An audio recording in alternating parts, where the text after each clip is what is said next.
اور جسے اللہ تعالیٰ گمراہ کر دے تو آپ اس کے لیے ہرگز کوئی راستہ نہیں پائیں گے۔ سیدنا ابن عمر سے روایت ہے کہ نبی کریم صلی اللہ علیہ وسلم نے فرمایا، منافق کی مثال اس بکری کی طرح ہے جو دو ریوڑوں کے درمیان ماری ماری پھرتی ہے، کبھی اس ریوڑ میں چرتی ہے کبھی اس ریوڑ میں۔ اے لوگوں جو ایمان لائے ہو، مومنوں کو چھوڑ کر کافروں کو دوست نہ بناؤ۔ کیا تم چاہتے ہو کہ اپنے خلاف اللہ تعالیٰ کے لیے ایک واضح حجت بنا لو؟ منافقوں کے بارے میں اللہ سبحانہ و تعالیٰ کی رولنگ ہے، دوزخ کے سب سے نچلے درجے میں ہوں گے۔ ان المنافقین فی الدرک الاسفل من النار ولن تجد لهم نصیرا۔ یقیناً منافق دوزخ کے سب سے نچلے درجے میں ہوں گے اور آپ ان کا ہرگز کوئی مددگار نہیں پاؤ گے۔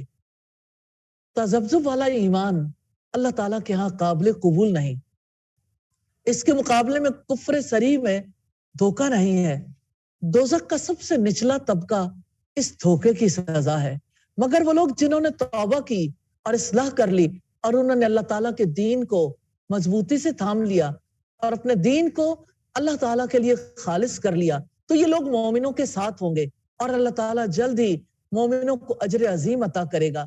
جنہوں نے توبہ کی، توبہ سے مراد پچھلے اعمال پر شرمندگی یعنی نفاق سے توبہ، اور اصلاح کی، اصلاح سے مراد عقیدے کی اصلاح یعنی اعمال کی اصلاح، اور اللہ تعالیٰ کو مضبوطی سے تھام لیا، اس سے مراد اللہ تعالیٰ کی رسی کو یعنی قرآن مجید کو مضبوطی سے تھام لیا، اللہ تعالیٰ کے دین کو مضبوطی سے تھام لیا اور اپنے دین کو اللہ تعالیٰ کے لیے خالص کر لیا، اس سے مراد ریاکاری کو چھوڑ کر اخلاص اپنا لیا، ہر کام اللہ تعالیٰ کی رضا کے لیے کرنا شروع کر دیا۔ جو منافق یہ چار کام کر لے ان کے لیے خوشخبری ہے، اللہ تعالیٰ انہیں مومنوں کی جماعت میں شامل کر لے گا، دنیا اور آخرت میں جو فائدے مومنوں کو حاصل ہوں گے انہیں بھی ملیں گے۔ وَمَا يَفْعَلُ اللَّهُ بِعَذَابِكُمْ، کیا کرے گا اللہ تعالیٰ تمہیں عذاب دینے سے؟ ان شکرتم وآمنتم، اگر تم شکر کرو اور ایمان لے آؤ۔ وَكَانَ اللَّهُ شَاكِرًا عَلِيمًا، اور اللہ تعالیٰ ہمیشہ ہی سے قدر کرنے والا، سب کچھ جاننے والا ہے۔ زیاد بن علاقہ نے بیان کیا کہ میں نے مغیرہ بن شعبہ کو یہ کہتے سنا کہ نبی صلی اللہ علیہ وسلم اتنی دیر تک کھڑے ہو کر نماز پڑھتے رہتے تھے کہ آپ کے قدم یا آپ کی پنڈلیوں پر ورم آ جاتا۔ جب آپ سے اس کے متعلق عرض کیا جاتا تو فرماتے، افلا کونا عبدن شکورا، کیا میں اللہ کا شکر گزار بندہ نہ بنوں؟ کمٹمنٹ پوائنٹس ہیں، شکر کرنا سیکھنا ہے، اپنی نماز درست کرنی ہے انشاءاللہ۔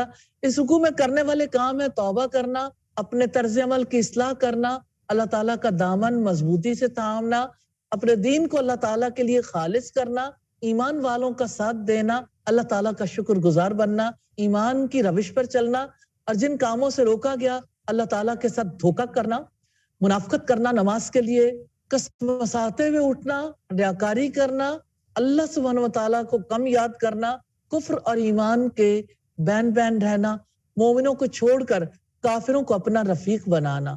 اللہ سبحانہ و تعالیٰ سے دعا ہے ہمیں شکر والی زندگی گزارنے کی توفیق عطا فرمائے۔ شکر یوں ہی نہیں آ جاتا، ریلی الفاظ سیکھنے بہت آسان ہے، عمل سیکھنا بہت مشکل۔ عمل سیکھنے کے لیے سب سے پہلے مائنڈ کو ڈی کنڈیشنڈ کرنا پڑتا ہے۔ پہلے کی جو پری کانسیپٹس ہیں، سوچیں ہیں، جو کچھ وہاں سے سیکھا، گھر والوں سے سیکھا، معاشرے سے سیکھا، اور جو کچھ آپ میڈیا سے سیکھتے ہیں، سوشل میڈیا سے، کتنا کچھ ہے جو اندر کلٹر بن جاتا ہے۔ اس کے ہوتے ہوئے آپ اپنے عمل سے نکل نہیں پاتے اور آپ سمجھتے ہیں جو میں کر رہی ہوں بس ٹھیک ہے، اس سے باہر نہیں چلتا کہ کوئی خرابی اندر موجود ہے یا نہیں۔ انسان اپنے عمل کو ہمیشہ اچھا ہی سمجھتا ہے، اسی لیے اللہ سبحانہ و تعالیٰ نے تواصوا بالحق اور تواصوا بالصبر کا حکم دیا ہے کہ آپ حق کی تلقین کریں، صبر کی تلقین کریں۔ اور اب دیکھیے کہ اگر کوئی شکر ادا کرنا چاہتا ہے، سب سے پہلے اسے یہ تسلیم کرنا ہوگا کہ وہ ناشکری کی زندگی گزار رہا ہے۔ ناشکری کیا ہے؟ اللہ سبحانہ و تعالیٰ کی نعمت کو محسوس نہ کرنا، اس نعمت کا اظہار نہ کرنا۔ کئی بار ایسا ہوتا ہے نعمتیں محسوس ہوتی ہیں، لیکن اتنا زیادہ نہیں کہ انسان زبان سے اس کا تذکرہ کرے۔ تحدیث نعمت کو بیان کرنا شکر ہے۔ شکر قولی طور پر بھی ہوتا ہے، قلبی طور پر بھی اور عملی طور پر بھی۔ اور اب دیکھیے کہ اللہ رب العزت نے نبی صلی اللہ علیہ وسلم کو حکم دیا، وَأَمَّا بِنِعْمَةِ رَبِّكَ فَحَدِّثْ، جو آپ کے رب کی نعمت آپ پر ہے آپ اسے بیان کرو۔ تو اللہ سبحانہ وتعالیٰ نے جتنی نعمتیں دی ہیں ان پر غور کریں، ان کا اظہار کریں، دل سے اس نعمت کو محسوس کریں۔ جب تک انسان کے پاس فرصت نہیں ہوتی، تنہائی نہیں ہوتی، وہ غور نہیں کرتا، اس وقت تک اس کا دل اس کے لیے آمادہ نہیں ہوتا کہ اس پر سوچے کہ اللہ سبحانہ وتعالیٰ کا کرم۔ قارون کی طرح یہ تو سبھی کہہ سکتے ہیں کہ مجھے میرے علم کی وجہ سے یہ مال ملا، یا میرے والدین کی طرف سے ملا، یا مجھے میری محنت کی وجہ سے ملا۔ اسی طرح کا معاملہ مال کے علاوہ دیگر چیزوں کا ہے۔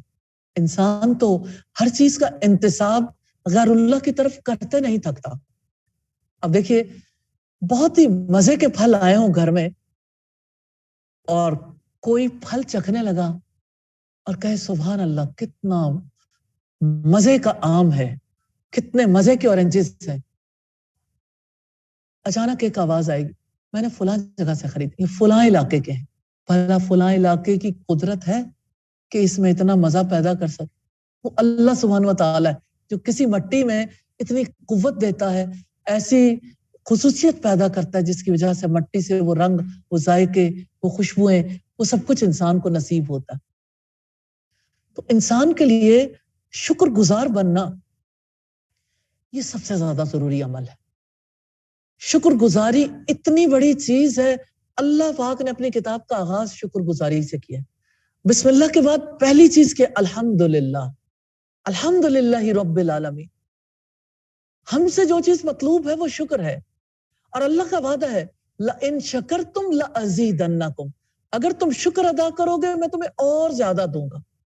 آج جمعۃ المبارک ہے، رمضان المبارک کا پہلا جمعہ، اور جمعے کی ایک گھڑی ایسی ہوتی ہے جس میں دعائیں قبول ہوتی ہیں۔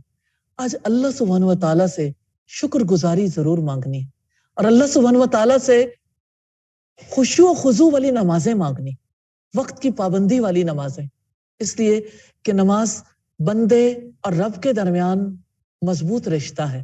اللہ سبحانہ وتعالیٰ سے دعا ہے ہمیں ایسی نمازیں نصیب کر دے جو نمازیں اس کو پسند آ جائیں، جن نمازوں میں ہم اپنے رب کو اپنے سامنے محسوس کر سکیں، یا اپنے رب کی نظروں کو اپنے اوپر محسوس کر سکیں۔ نبی صلی اللہ علیہ وسلم نے فرمایا ان تعبد اللہ کأنک تراہ، تم اللہ کی عبادت ایسے کرو گویا تم اسے دیکھتے ہو، یعنی گویا کہ وہ آپ کے سامنے ہے، آنکھیں دیکھ نہیں سکتے۔ اس نے خود اپنی کتاب میں فرمایا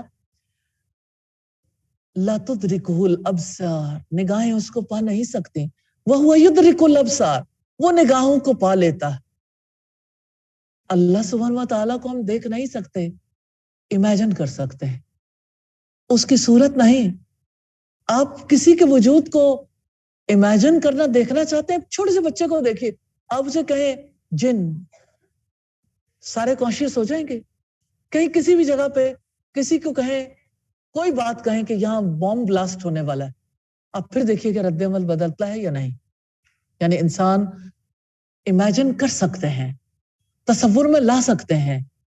تو اللہ سبحانہ وتعالیٰ کو اپنے سامنے محسوس کر کے نماز ادا کرنے سے نماز کی کیفیت بدل جاتی ہے۔ آج شکر اور نماز کی بہترین ادائیگی کے لیے دعا کرنی، اپنے لیے، اپنے بچوں کے لیے، اور مجھے بھی اپنی دعا میں یاد رکھیے گا۔ آئیے دعا کر لیتے ہیں۔ اللہ اکبر کبیرا والحمدللہ کثیرا وسبحان اللہ بکرۃ واسیلا سبحان اللہ وبحمدہ سبحان اللہ العظیم سبحان اللہ والحمدللہ ولا الہ الا اللہ واللہ اکبر ولا حول ولا قوة الا باللہ العلی العظیم اللہم صلی علی محمد وعلی آل محمد کما صلیت علی ابراہیم وعلی آل ابراہیم انک حمید مجید اللہم بارک علی محمد وعلی آل محمد کما بارکت علی ابراہیم وعلی آل ابراہیم انک حمید مجید ربنا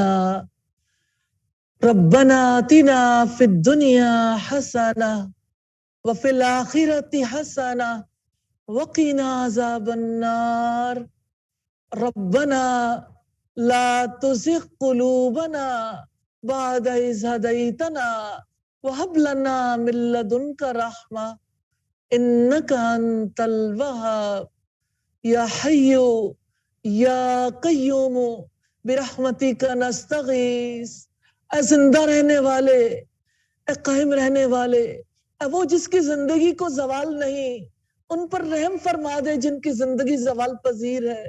یا ارحم الراحمین، اس حیات کو، اس زندگی کو تیری عطا سمجھتے ہیں، الہی ہماری زندگی کو اپنے راستے میں قبول فرما لیجئے، الہی ہمارے بچوں کو اپنے راستے میں قبول فرما لیجئے، الہی ہمیں بھی، ہماری اولادوں کو، امت مسلمہ کو الہی اس دین کی سچی سمجھ نصیب فرما دیجئے۔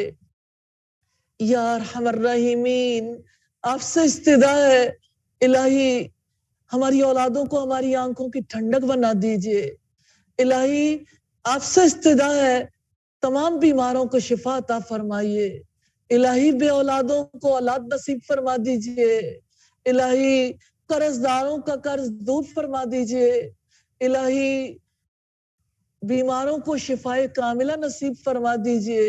یا ارحم الراحمین، ہمارے جو پیارے آپ نے لے لیے الہی انہیں اپنے پاس اچھے مہمان کی صورت رکھنا، الہی ان کی قبر کو جنت کے باغوں میں سے ایک باغ بنا دینا، الہی ان کے قبر کے معاملات کو آسان کر دینا، الہی اب سے استدعا ہے الہی ہمیں بھی اور انہیں جنتوں میں ملا دینا، الہی ہم سب کو جنت الفردوس عطا فرمانا۔ یا ارحم الراحمین، تیری بندیاں تیرے آگے ہاتھ پھیلائے ہوئے ہیں، اے پاک پروردگار جو تمنائیں ان کے دل میں ہے میں نہیں جانتی، لیکن تو ہر ایک دل کی بات جانتا ہے، الہی سب کی دعاؤں کو قبول فرما لے، الہی سب کی دعاؤں کو قبول فرما لے۔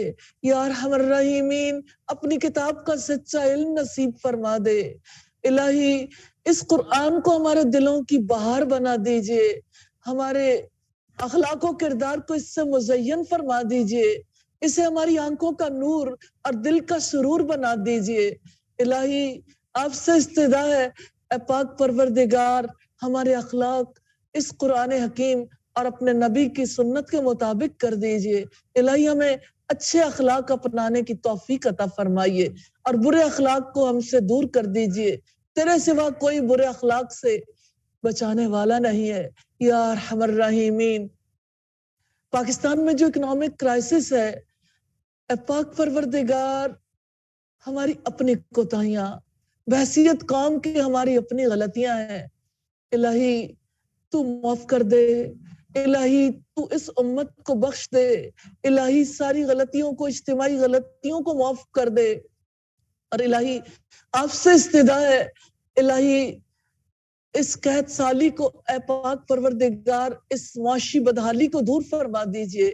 یا ارحم الراحمین، روزیاں تنگ ہو گئیں، لوگوں کے لیے گزر بسر مشکل ہو گئی، الہی آپ سے استدعا ہے روزیوں میں وسعت عطا فرما دیجئے، الہی آپ سے استدعا ہے الہی رمضان کے مہینے میں ہمیں دوسروں کی تکالیف کو محسوس کرنے اور انسانوں کی خدمت کرنے، ان تک ان کی بھوک کو دور کرنے کا سامان پہنچانے کی، ان کی چھت فراہم کرنے کی ہمیں توفیق عطا فرما دیجئے۔